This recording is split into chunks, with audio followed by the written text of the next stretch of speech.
आज मला स्वयंपाक सोडून अचानक मिस्टरांसोबत बाहेर जावं लागलं. मी कुठे गेले होते ते तुम्हाला सांगते, पण त्याआधी आज संध्याकाळी काय झालं ते ऐका. आज स्वयंपाक करायला थोडा उशीर झाला होता, म्हणून मग विचार केला की आज भाजी वगैरे बनवायला वेळ लागेल, त्यापेक्षा पटकन होतं म्हणून बेसन आणि चपात्या करायचं ठरवलं. मग काय बेसन केलं आणि चपात्यांसाठी कणिक भिजवली. सगळं तयार झालं म्हणून चपाती करायला तवा गॅसवर ठेवला, पण तेवढ्यात बघते तर काय गॅसच चालू होत नव्हता.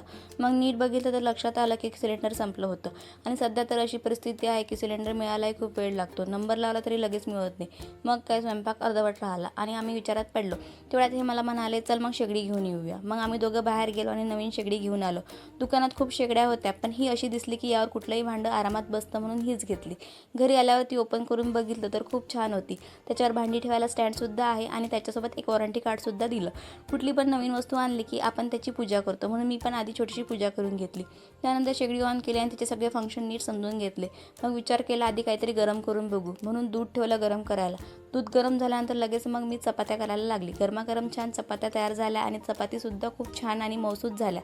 स्वयंपाक झाला आणि मग काय मला खूप भूक लागली होती. मग सगळ्यांना वाढून दिलं आणि मी सुद्धा जेवण करून घेतलं. छान जेवण करून घेतलं आणि मग जेवणानंतर काहीसं गोड खावंसं वाटलं, म्हणून छान आईस्क्रीमसुद्धा खाऊन घेतली. असा झाला आजचा छोटासा अनुभव. आणि तुम्ही सांगा, तुमच्या घरी कधी अचानक सिलेंडर संपला आहे का? असं झालं तर तुम्ही काय करता? तुमचा अनुभव कमेंटमध्ये नक्की शेअर करा.